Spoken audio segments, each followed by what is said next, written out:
ভিডিঅ'ৰ আৰম্ভণিতে এষাৰ কথা ক'ব বিচাৰিছো আসাদুদ্দিন ঐচিক ব্যক্তি হিচাপে মই তেখেতক বৰ ভাল পাওঁ কিন্তু ৰাজনৈতিক প্ৰেক্ষাপটত মই তেখেতক ভাল পাওঁ নে নাপাওঁ এই ভিডিঅ'ত আপোনালোকে গম পাব বিভিন্ন মিডিয়াত মানে পৰা এটা খবৰ পালো যে 2026 চনৰ ইলেকশ্যনত আসাদুদ্দিন ঐচিয়ে অসমত আহি আছে আৰু এটা খবৰ পালো যে সেই বিষয়টো লৈ AIUDF বদৰুদ্দিন আজমল সাহেবে তেখেতক ওয়েলকাম জনাইছে আৰু এটা কথা ইংগিত দিছে যদি দল দুটাই মিত্ৰতা কৰে 2026 চনৰ ইলেকশ্যনত তেনেহ'লে অসমৰ ৰাজনীতিত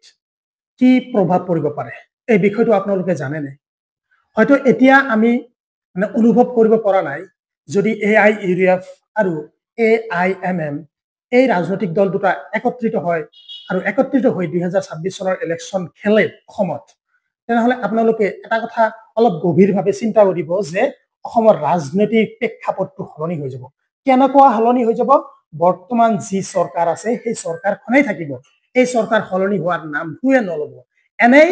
বৰ্তমান যি পৰিস্থিতি সেই পৰিস্থিতি সম্পৰ্কে এষাৰ কথা কওঁ যে ৰাজনীতি এই চৰকাৰ সলনি হয় নে নহয় কিন্তু হোৱাৰো এটা চান্স আছে যদি এই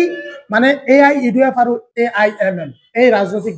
দল দুটা একেলগে ৰাজনৈতিক মানে নিৰ্বাচন খেলে তেনেহ'লে অসমৰ পৰা আপোনালোকে যি মানে ষ্টেণ্ডিং চৰকাৰক মানে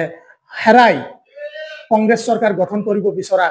যিসকলে বিচাৰিছে সেইসকলে কেতিয়াও কংগ্ৰেছ চৰকাৰ আনিব নোৱাৰিব এইটো খাটাং আপোনালোকে কথাটো